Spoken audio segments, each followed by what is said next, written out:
Tematem naszego projektu jest historia powstania warszawskiego. Żeby lepiej zrozumieć ten temat, przygotowujemy wirtualną oś czasu, na której zaznaczymy najważniejsze wydarzenia z tego okresu. Postaramy się pokazać, jak powstawała oś czasu.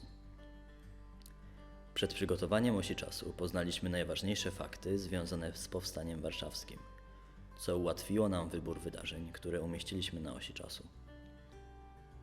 Selekcja jest bardzo trudna ze względu na intensywność działań militarnych. A chcemy, żeby oś czasu była przejrzysta i zawierała najbardziej istotne i przełomowe wydarzenia. W zrozumieniu historii powstania i powstańców pomogli nam nauczyciele, omawiając najważniejsze fakty z historii powstania warszawskiego. Wspólnie zdecydowaliśmy o wyborze faktów.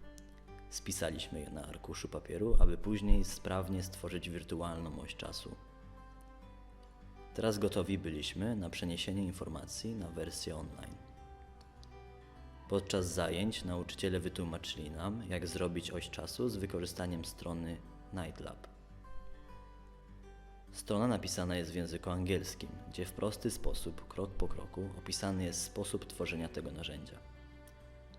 Żeby móc zacząć działać, niezbędne było posiadanie konta Google. Wszystkie niezbędne fakty zapisuje się w arkuszu kalkulacyjnym Google. Wpisujemy daty, mogą być to daty dzienne lub roczne. Umieszczamy tytuł i opis wydarzenia. Możemy wkleić zdjęcie, film, nagranie z wykorzystaniem popularnych narzędzi, np. YouTube, SoundCloud czy Google. Na początek, w ramach testu, stworzyliśmy próbne osie czasu. Następnie jeden z nas przygotował oś czasu, na której wspólnie pracowaliśmy. Wpisał wydarzenia, które ustaliliśmy na początku spotkania i udostępnił nam arkusz kalkulacyjny. Na osi czasu znalazło się 14 wydarzeń. Każdy z nas otrzymał po 2 wydarzenia do opracowania. Musieliśmy znaleźć informacje. Wykorzystaliśmy w tym celu stronę www. Ciekawą stroną z mnóstwem informacji była strona internetowa Muzeum Historii Polski. Opis wydarzenia nie mógł być zbyt długi. Staraliśmy się w 2-3 zdaniach zawrzeć jak najwięcej najważniejszych treści. Oprócz opisu szukaliśmy ciekawych materiałów zdjęciowych. Jest ich bardzo dużo, ale przy wyborze musieliśmy zwrócić uwagę na prawa autorskie. Szukaliśmy także materiałów wideo nagrań, na których zawarte byłyby wspomnienia ocalałych powstańców. Kiedy każdy z nas opracował już informacje dotyczące przydzielonych nam wydarzeń, rozpoczęliśmy wprowadzenie zdobytych informacji do arkusza kalkulacyjnego Google, który, jak wcześniej wspomniałam, udostępnił nasz kolega. Załączyliśmy wybrane multimedia. Poprawialiśmy błędy. Na koniec wygenerowaliśmy poprawną oś czasu, którą pokażemy w następnym filmie. W tworzeniu osi czasu wzięli udział uczniowie z różnych klas, zarówno z technikum, jak i liceum.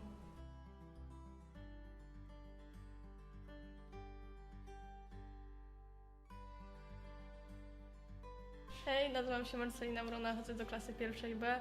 Podobał mi się bardzo ten projekt, ponieważ zauważyłam, że historii można uczyć się nawet łatwiej. Mam na imię Nikodem, chodzę do klasy 2A i cieszę się, że poznałem dobre i nowe narzędzie do nauki chronologii w historii. Cześć, nazywam się Iza Polańska, chodzę do klasy 2A i dzięki projektowi poznałam nową, kreatywną metodę do nauki historii. Hej, nazywam się Justyna Czaplak, jestem uczennicą klasy 2B. Podobał mi się ten projekt, ponieważ dzięki niemu mogłam pracować w grupie razem z moimi kolegami. Hej, nazywam się Maria Słomka, chodzę do klasy 2B. Bardzo się cieszę, że mogłam wziąć udział w tym projekcie, ponieważ dowiedziałam się dużo ważnych rzeczy na temat powstania warszawskiego. Cześć, nazywam się Jakub Augustynek, chodzę do klasy 2 TIP i dzięki temu projektowi nauczyłem się ciekawej metody do nauki historii. Cześć, jestem Wojtek Szlosek, chodzę do klasy 2 TIP i dzięki tej metodzie dowiedziałem się o wiele więcej o powstaniu warszawskim. Cześć, jestem Oskar, chodzę do 2 TIP SP i dzięki metodzie, którą poznaliśmy na tym projekcie, nauczyłem się wielu wspaniałych rzeczy, z których na pewno skorzystam w przyszłości. Cześć, jestem Hubert. Dzięki tej metodzie przyjemnie spędziłem czas ucząc się historii oraz jestem zadowolony, że przystąpiłem do tego projektu. Hej, jestem Kasper, chodzę do 2 TIP. Dzięki temu projektowi dowiedziałem się, że można historii uczyć się w ciekawszy i bardziej mobilny sposób.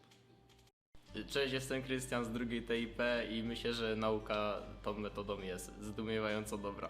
Cześć, jestem Kacper z 1B. Dzięki tej metodzie nauczyłem się dużo przydatnych informacji.